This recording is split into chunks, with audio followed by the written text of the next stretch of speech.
కొన్ని నేను చెప్పలేను యాక్చువల్లీ.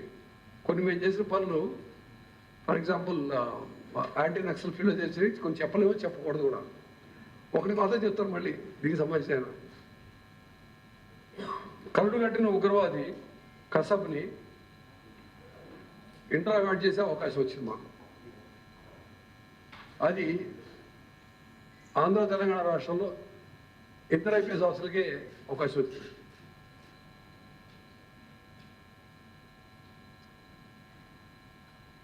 అందులో నేను ఒకటే ఉన్నా, ఇప్పుడు అరుణాయకు లేడు. సో అట్లా చెప్పుకునే వాళ్ళు చాలా ఉంటాయి. అందరికీ నమస్కారం. సుమారు 7 నెలల పాటు ఆంధ్రప్రదేశ్ రాష్ట్ర డీజీపీగా విధులు నిర్వర్తించి, అంతకన్నా ముఖ్యంగా చెప్పాల్సింది 35 సంవత్సరాల ఇండియన్ పోలీస్ సర్వీస్ సంబంధించినటువంటి ప్రజాసేవ నుంచి రేపు జరుగుతున్న సందర్భంగా మేము తొందరతో ఒకసారి ముచ్చరించాలని,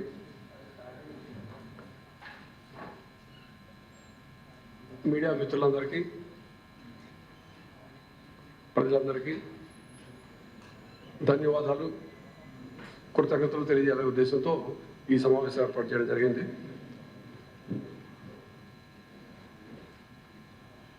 ముప్పై సంవత్సరాల సుదీర్ఘ ప్రస్థానం చాలా సంతృప్తికరంగాను, ఒక విధంగా వెనక్కి చూసుకుంటే గర్వంగా చేయాల్సిన పనిని సక్రమంగా చేసినందుకు, అకాడమీ నుంచి బయటకు వస్తున్నప్పుడు తీసుకున్నటువంటి ప్రమాణాన్ని సాయశక్తుల పాటిస్తూ, రాజ్యాంగాన్ని గౌరవిస్తూ, ప్రజల మానవ హక్కుల్ని సంరక్షిస్తూ, పోలీసులో ఉన్నటువంటి ప్రధానమైనటువంటి 2 అంశాలు శాంతి భద్రతల పరిరక్షణ, నేరాలు నిరోధించడం, అదేవిధంగా వెలికి తీయటం, క్రైమ్ ప్రివెన్షన్ డిటెక్షన్ అనేటువంటి మౌలిక సూత్రాలు పాటిస్తూ సంతృప్తికరంగా సర్వీస్ని ముగిస్తున్నందుకు సంతోషంగా ఉంది. ఆ విషయం మీతో చెప్పాలనిపించి ఈరోజు సమావేశం పెట్టడం జరిగింది. ఈ గత 7 నెలలుగా శాంతి భద్రతలు ఆంధ్రప్రదేశ్ రాష్ట్రంలో పూర్తిగా అదుపులో ఉన్నాయి. ప్రజల్లో పబ్లిక్ సేఫ్టీ విషయంలో ఇంక్రీజ్ సాటిస్ఫాక్షన్ ఉంది. భద్రతతో పాటు భద్రతా భావం. ఈ మధ్యన మనం విజయవాడలో కార్యక్రమం చేసుకున్నప్పుడు ఒక మాట అనడం జరిగింది, భద్రతా సంస్కృతి కూడా కలగజేయాలనే ఉద్దేశంతో పనిచేయడం జరిగింది. ఒక్క సైబర్ క్రైమ్ తప్పించి అన్ని క్రైమ్ హెడ్స్లో కూడా క్రైమ్ రిడక్షన్ జరిగింది. సైబర్ క్రైమ్ అనేది దేశవ్యాప్తంగా జరుగుతున్నటువంటి విషయం. ముఖ్యంగా ఈ మధ్య జరుగుతున్న డిజిటల్ అరెస్ట్ అయితేనేమి, లేకపోతే పార్సల్స్ స్టక్ అయినాయని ఫాల్స్ మెసేజ్ ఇచ్చి చేయటం అయితేనేమి, అదేవిధంగా హనీ ట్రాప్స్, సెక్స్టార్షన్ విషయం అయితే జరిగిన అవి పెరిగినాయి. కాబట్టి డిజిటల్ ట్రాన్సాక్షన్స్ పెరుగుతున్నాయి. కాబట్టి జరుగుతున్నటువంటి సహజంగా జరుగుతున్నటువంటి పరిణామం అది. అది తప్పించి మిగతా అంతా చాలా కంట్రోల్ ఉందని చెప్పచ్చు.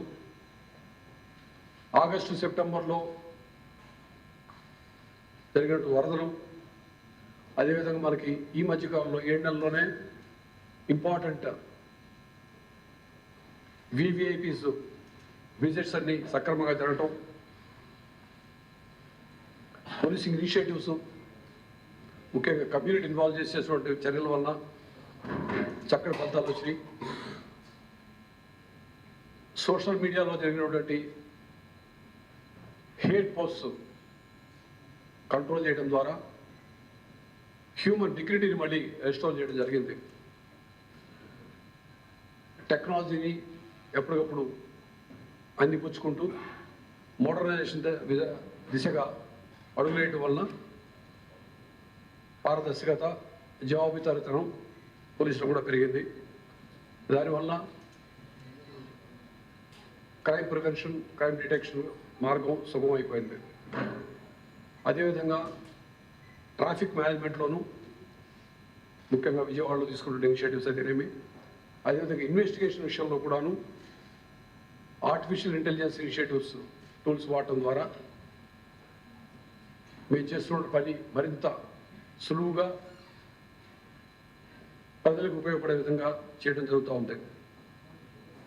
ఈ చర్యలలో ఒక విధంగా పోలీసు యొక్క నిర్వచనం మార్చడం జరిగింది. ఓవరాల్గా క్రైమ్ డిక్లైన్, నేను మొన్న దాదాపు నెల రోజుల క్రితం చెప్పాను, రిపోర్టెడ్ క్రైమ్ తగ్గింది. అదేవిధంగా మహిళల పైన, చిన్నారులపై క్రైమ్ కూడా 9.5% రిడక్షన్ అయింది. ఈ స్టాటిస్టిక్స్ పేపర్స్ నోట్ మీకు ఇస్తాం కాసేపట్లో. అదేవిధంగా బలహీన వర్గాల వారిపై జరిగినటువంటి crime against social schedule caste, schedule tribes అయితేనేమి, అది కూడా 5% రిడక్షన్ జరిగింది. రోడ్ సేఫ్టీ విషయంలో ఇంప్రూవ్మెంట్ జరగడం వల్ల రోడ్ యాక్సిడెంట్స్ కూడా తక్కువ పడ్డాయి. That's also significant achievement for us. ఈ మధ్య మీరు చూశారు, దాదాపు ప్రతి జిల్లాలో కూడా, నిన్న పల్నాడు జిల్లాలో చూసాం, మొన్న విజయవాడలో చూసాం, ప్రతి చోట కూడా సీసీటీవీ కెమెరాస్ పూర్తిగా ప్రభుత్వం పైనే ఆధారపడి ఉండకుండా ప్రజల్ని సమాయత్తం చేసి, వాళ్ళని మోటివేట్ చేసి క్రైమ్ హాట్స్పాట్స్ ఎక్కడైతే క్రైమ్ జరుగుతుందో, అదేవిధంగా ట్రాఫిక్ జంక్షన్స్ అయితేనేమి, రిలీజియస్ ప్లేసెస్లోనూ, ఎందుకంటే కొంచెం చోట్ల అఫెన్స్ జరిగినప్పుడు ఏం జరిగిందో ఎవరు చేసే తెలియక గందరగోళ పరిస్థితి ప్రమాదం ఉంది. సో ఈ అన్ని చోట్ల కూడాను సీసీటీవీ కెమెరాలు ప్రజల సహాయంతో, దాతల సహాయంతో పెట్టించాలని ఆలోచన పెట్టాము. మేము మార్చి 2025 కల్లా, అంటే ఇంకొక 2 నెలల సమయంలో 1,00,000 కెమెరాలు పెట్టాలనేటువంటి ఆలోచన ఉంది. ఇప్పటికీ మేము నిర్ణయం తీసుకుని దాదాపు నెల రోజులు అయింది. నెల రోజుల్లో 28,500 కెమెరాలు పబ్లిక్ సహాయంతో పెట్టడం జరిగింది. ఈ స్పీడ్ ఇటాన్ని కొనసాగితే మార్చ్ 31కి 1,00,000 కెమెరాలు ఖచ్చితంగా మేము లక్ష్యం సాధించగలమని చెప్పి నమ్ముతా ఉన్నాను. అది ఒకసారి వచ్చాక బహుశా మా వాళ్ళకి ఇంకా ఫర్దర్ మోటివేట్ అయ్యి ఆ 1,00,000 కాస్త 2 లక్షలు 3 లక్షలకి రీచ్ అయ్యేది 2025 కనీసం చివరికైనా 2-3 లక్షల వరకు చేరుకునే అవకాశం ఉంటుందని అనుకుంటా ఉన్నాను. And it's possible, it's workable. అదేవిధంగా డ్రోన్స్ కూడాను పెద్ద ఎత్తున పోలీస్ డిపార్ట్మెంట్ పర్చేజ్ చేసి ఇచ్చినవి కాక, మేము హెడ్ ఆఫీస్ కొని జిల్లాలకు ఇచ్చినవి కాక, దాతల సహాయంతో ప్రతి చోట కూడా డ్రోన్స్ డిప్లాయ్ చేస్తూ ఉన్నాం. ప్రొక్యూర్ చేయడం, దాన్ని డిప్లాయ్ చేస్తూ ఉన్నాం. మీకు 2-3 ఉదాహరణలు మాత్రం ఇస్తాను నేను. బాపట్ల కార్తీక మాసోత్సవంలో సూర్యలంక బీచ్లో 3 వ్యక్తులు సముద్ర స్నానానికి వెళ్ళి మునిగిపోతూ ఉంటే వాళ్ళ ప్రాణాలు కాపాడగలిగాం. అదేవిధంగా విజయవాడలో దసరా ఉత్సవాలప్పుడు కొంచెం ఎక్కువ మంది భవానీ దీక్షాపరులు వచ్చినప్పుడు ఇబ్బంది అయినప్పుడు, తర్వాత పూర్తిగా డ్రోన్ డిప్లాయ్మెంట్ ద్వారా ఎక్కడ క్రౌడ్ ఉంది, ఎక్కడ కంజెషన్ అవుతుందో చూసుకొని అకార్డింగ్లీ మేము పోలీస్ ఫోర్స్ డిప్లాయ్ చేయడం వల్ల ఈ డ్రోన్స్ బాగా మాకు ఫోర్స్ మల్టిప్లైగా పనిచేస్తుంది. అదేవిధంగా కర్నూలులో అయితేనేమి, నంద్యాలలో కూడాను, అంటే ఆల్మోస్ట్ అన్ని జిల్లాలో జరుగుతూ ఉంది. అసాంఘిక కార్యక్రమాలు చేసే వాళ్ళపైన నిఘా పెట్టడం, అకార్డింగ్గా బీట్స్ పంపించడం కానీ, లేదా పెట్రోల్ బాడీస్ పంపించడం వలన క్రైమ్ ప్రివెన్షన్ జరుగుతూ ఉంది. మీకు ఇంతకుముందు కూడా చెప్పుకున్నాను నేను, దేశం మొత్తంలో ఆంధ్రప్రదేశ్, తెలంగాణ రాష్ట్రాలు డిప్లాయ్ చేసినటువంటి ఫింగర్ ప్రింట్ సిస్టమ్ అత్యాధునికమైంది. దేశవ్యాప్తంగా ఎక్కడైనా పోటీలు జరిగితే ఆంధ్రప్రదేశ్ ఫస్ట్, తెలంగాణ సెకండ్, లేదా తెలంగాణ ఫస్ట్, ఆంధ్రప్రదేశ్ సెకండ్గా ఉండే పరిస్థితి నుంచి కొంతకాలం పాటు మన సిస్టమే మూలపడిపోయింది. దాన్ని మళ్ళీ మేము విత్ ఇన్ నో టైం ఆగస్టులో కల్లా రివైవ్ చేయడం జరిగింది. అంటే ఒకప్పుడు దొంగతనం చేస్తే మొదట్లో నేను జాయిన్ మొదట్లో ఆ ఫింగర్ ప్రింట్స్ తీసుకొని తెలంగాణ వాళ్ళకి పంపించి వాళ్ళ ద్వారా టాలీ చేయించుకొని చెక్ చేయించుకొని దొంగలు పట్టుకోవడం జరిగేది. ఇవాళ అవసరం లేకుండా రాత్రి దొంగతనం జరిగితే పొద్దున కానీ ఎప్పుడైనా కానీ ఆ ఫింగర్ ప్రింట్స్ తీసుకోవడం, కొన్ని గంటల్లోపే ఐడెంటిఫై చేయడం, తర్వాత పార్టీస్ డిప్లాయిస్ మనుషులు పట్టుకునే పరిస్థితికి వచ్చింది. దాని ద్వారా సక్సెస్ఫుల్గా 453 property offences, 22 body offences detect చేయడం జరిగింది. అదేవిధంగా 7,25,00,000 వర్త్ ఆఫ్ ప్రాపర్టీని మేము కేసులు డిటెక్ట్ చేయడం ద్వారా రికవర్ చేయడం జరిగింది. ఇదే విధంగా ఫారెన్సిక్ ఇన్వెస్టిగేషను చేయడం ద్వారా, సైంటిఫిక్ ఇన్వెస్టిగేషన్ చేయడం వలన కేసెస్ తొందరగా సాల్వ్ అయ్యేటువంటి అవకాశం కలుగుతూ ఉంది. జనరల్గా ప్రొఫెషనలిజము, అన్బయాస్ పోలీసింగ్ అనే దాని మీద మేము ఎక్కువ దృష్టి పెట్టాం. అంటే ఎక్కడైనా అఫెన్స్ జరిగితే వాడు ఏ కులం వాళ్ళు, ఏ మతం వాళ్ళు, ఏ ప్రాంతం వాళ్ళు, ఏ పార్టీ వాళ్ళు అనేది చూడకుండా ప్రొఫెషనల్గా ఈ అఫెన్స్ జరిగితే ఈ విధమైనటువంటి యాక్షన్ తీసుకోవాలి అనేటువంటి ఆలోచన ద్వారా ముందుకెళ్ళడం జరిగింది. దాంతో చక్కటి ఫలితాలు వచ్చినాయి. ప్రజల్లో కూడా కొంత విశ్వాసం పెరిగింది. అదేవిధంగా పబ్లిక్ గ్రీవాన్సెస్ని ఇమీడియట్గా రిట్రెస్ చేయడం, అడ్రస్ వాటిని చూడటం ద్వారా ప్రజలకు న్యాయం చేయడానికి అవకాశం కలిగింది. పోలీస్ సిబ్బంది విషయంలో సంక్షేమం కానీ, వారికి సంబంధించినటువంటి వెల్ఫేర్ కానీ, ప్రమోషన్స్ కానీ ఇవన్నీ చేయడం ద్వారా కొంచెం అయోమయంలో ఉండి స్తబ్దతగా ఉన్నటువంటి పోలీస్ ఫోర్స్ని మళ్ళీ కొంచెం మోటివేట్ చేసి సరైన మార్గంలో గట్టిగా పనిచేయడానికి సమాయత్తం చేయడం జరిగింది. ఒక 4-5 ప్రయారిటీ ఐటమ్స్ బాగున్నాయి. అంటే ఇది అనేది ఈ పోలీసింగ్ డీజీపీ అనేది ఒక టెంపరీ థింగ్, మళ్ళీ వస్తూ ఉంటారు కొత్త ఆఫీసర్లు వస్తారు. మాకున్న ప్రయారిటీ అని చెప్పి ఆ తర్వాత మీతో ఇంటరాక్షన్ కోసం నేను ముగిస్తాను. గంజాయి డ్రగ్ మేనేజ్ని కంట్రోల్ చేయడం ప్రధాన అంశం మాకు. అదేవిధంగా ఇందాక చెప్పాను మీకు, సైబర్ క్రైమ్ని కంట్రోల్ చేయడం by creating 1 police station every district. Cyber crime police station పెట్టాలి. ఇప్పుడు ప్రస్తుతం 3 ఉన్నాయి. విజయవాడ, విశాఖపట్నం సిటీల్లోనూ, సిఐడిలో మాత్రం ఉంది. మిగతా 24 జిల్లాలో కూడా పెట్టాలనేది. అదేవిధంగా అన్ని విధాల యాక్షన్ తీసుకొని రెడీగా ఉంది. గ్రే హౌస్ ఇన్స్టిట్యూట్కి విజయనగరం జిల్లా కొత్త వలస రెల్లి విలేజ్లో సుమారు 500 ఎకరాల చిల్లర ఈ మధ్యన ప్రభుత్వం అంటే అలాట్ చేసింది. సో అక్కడ గ్రే హౌస్ ట్రైనింగ్ ఇన్స్టిట్యూట్ పెట్టాలని. అదేవిధంగా ఇక్కడనే ఆగిరిపల్లి పక్కన విలేజ్ కాదు, ఏ విలేజ్ అది కాదు, ఇది అప్ప ఏపాడు నూగుండపల్లి, ఆగిరిపల్లి పక్కన కదా, నూగుండపల్లి దగ్గర అప్పకి స్థలం కేటాయించడం జరిగింది. 2 కూడా త్వరలో ప్రారంభమవుతాయి. ఇది 2 కూడా స్టేట్ విభజన టైంలో ఇచ్చినటువంటి హామీలు. ఆ 2 కూడా పూర్తిగా కేంద్ర ప్రభుత్వ సహాయం కూడా తీసుకొని ఇన్స్టిట్యూట్కి చేయడం జరుగుతుంది. అదేవిధంగా ఏఐ డ్రివెన్ పోలీసింగ్ ఇనిషియేటివ్స్ ద్వారా రోడ్ సేఫ్టీని ఎన్హాన్స్ చేయాలని చెప్పి అనుకుంటున్నాము. ఇందాక మీరు చెప్పిన మిగతా టెక్నాలజికల్ అడ్వాన్స్మెంట్స్తో సీసీటీవీ కెమెరాలు, డ్రోన్స్, LHMS ఇవన్నీ వాడడం ద్వారా క్రైమ్ కంట్రోల్ చేయాలని ఆలోచిస్తా ఉన్నాం. ఏ విధంగా అయితే ప్రస్తుతం పోలీసులో ఉన్నటువంటి వేకెన్సీస్ అవన్నీ కూడా ఫిల్ చేయడానికి ఆల్రెడీ రిక్రూట్మెంట్ డ్రైవ్ నడుస్తూ ఉంది. ఇంకా ఉన్నటువంటి వేకెన్సీ కూడా త్వరలో ఫిల్ చేసుకొని పూర్తిగా నంబర్స్ అచీవ్ చేయాలని ఆలోచిస్తున్నాం. So these are some of the projects in pipeline now. So ఇవన్నీ కూడా వీళ్ళని త్వరలో సాధించుకోగలుగుతాము. ఏపీ పోలీసు ఎప్పట్లానే పూర్వవైభవంతో పాటు పనిచేయగలని చెప్పి ఆశిస్తూ మరొక్కసారి 35 సంవత్సరాల సర్వీసు ముగిస్తున్న సందర్భంగా మీ అందరికీ కృతజ్ఞతలు, ధన్యవాదాలు తెలియజేసుకుంటున్నాను. జై హింద్.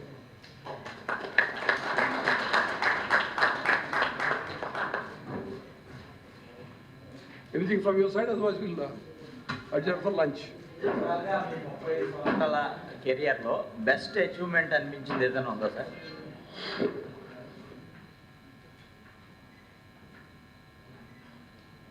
ఈ ప్రశ్న ప్రిపేర్ అయి ఉంటే బాగుండేదేమో అనుకోలేదు. లాస్ట్ ఫ్యూ డేస్ గత వాళ్ళకి అలవాడేవడం ఉంది. I can tell you one thing, సంతృప్తికరమైనవి సంతోషకరమైన విషయాలు చాలా ఉన్నాయి డిఫరెంట్ టెన్యూర్స్లో. నేను 2-3 చెప్తాను.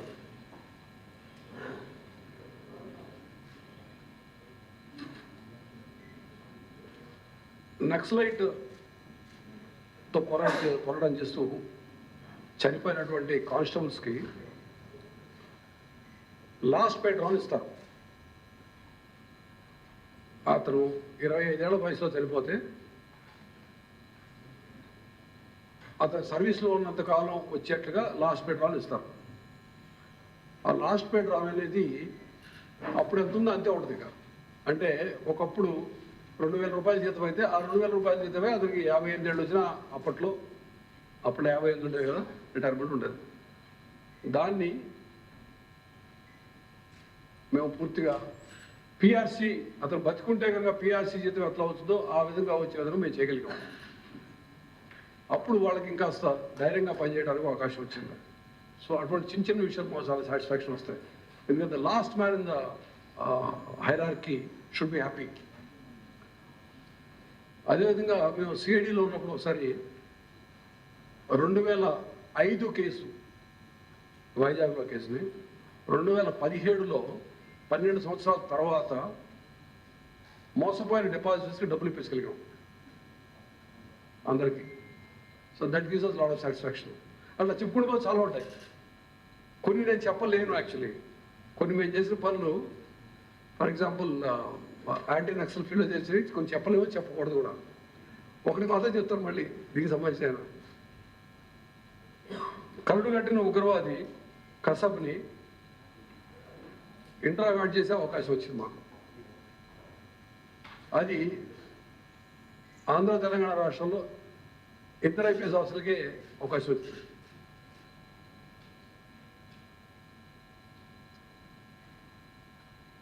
అందులో నేను ఒకటే ఉన్నా, ఇప్పుడు 2 లేడు. సో అట్లా చెప్పుకోవడం చాలా ఉంటాయి. మారిషస్ పోయి ఇంటర్నేషనల్ రెడ్ చార్జెస్ స్మగ్లర్ని తీసుకురాగలరు. ఎందుకంటే ఎందుకు చెప్తున్నంటే ఒక డిపోర్టేషన్, ఒక ఎక్స్ట్రాడిషన్ కేసు అనేది చాలా కష్టమైన విషయం.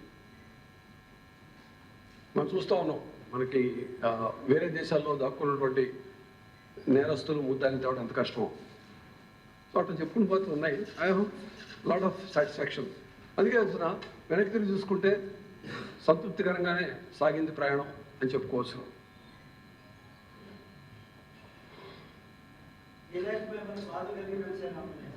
ఏమో జరిగిన అంశాలు చాలా ఉన్నాయి. అలాగే ఉంటే చేస్తే బాగుండేది, చేయలేకపోతున్నానన్న అంశం కూడా ఉందా?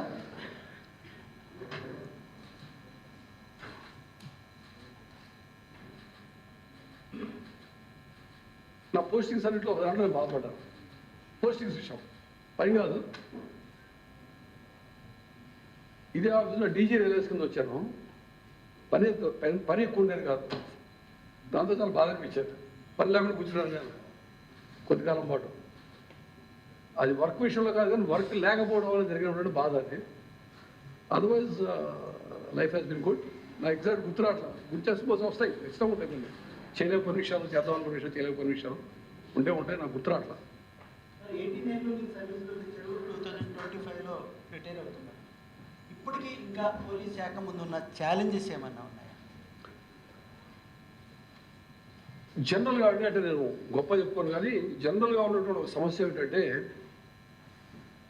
సామాన్య పౌరుడు ఎవరితో ఫోన్ చేయించుకోకుండా, ఎవరి రిఫరెన్స్ లేకుండా పోలీస్ స్టేషన్కి పోయి ధైర్యంగా కంప్లైంట్ ఇచ్చి ఎఫ్ఐఆర్ కట్టించుకుంటాం అనేది ఇప్పటికీ కొంచెం కష్టంగానే ఉంటుంది. చాలా మనం రిఫార్మ్స్ చేసాం, హెల్ప్ డెస్క్లు పెట్టాం, ఎన్నో పెట్టాం. అది 100% అచీవ్ అయిన రోజు అంటే ఇప్పుడు బహుశా అంతకుముందు కానీ చాలా చాలా ఇంప్రూవ్ అయింది. పూర్వంతో కంపేర్ చేస్తే ఇవాళ చాలా ఇంప్రూవ్మెంట్ ఉంది. అయినప్పటికీ నేను అనుకునేదంటే ఆటోమేటిక్గా 100% సాటిస్ఫాక్షన్ వచ్చిన రోజు అది చాలా గొప్ప విషయం. అది సాధించాలి. అది చాలా పెద్ద సవాలే. ఇంకా కొంత టైం పడుతుంది. ఎందుకంటే మేము సైబరాబాద్ ఉన్నప్పుడు ఒక ఇనిషియేటివ్ పెట్టాం, సిటిజన్ అయితే కస్టమర్ అని. అంటే పోలీస్ స్టేషన్కి వచ్చి షాప్కి వెళ్తే ఏ విధంగా అయితే వాడు బలవంతాలు బతిలాడో ఇబ్బంది పెట్టో మీరు మోటివేట్ చేసో వస్తువు కొనిపిస్తాడో, మేము కూడా పోలీస్ స్టేషన్కి వచ్చి ప్రతి వాడిని మా సర్వీసెస్ని అతను యూటిలైజ్ చేసుకునే విధంగా చేయాలి. సిటిజన్ యాజ్ ఎ కస్టమర్ అట్లా ట్రీట్ చేస్తే ఎలా ఉంటుందని చెప్పి ఒక ఇనిషియేటివ్ చేసాము. సో ఇలాంటివి కొంచెం చేస్తే బాగుంటుంది, ఖచ్చితంగా బాగుంటుంది. సో ఆ లెవెల్కి వెళ్ళాలి మనం. If there is nothing, we'll close. Thank you very much.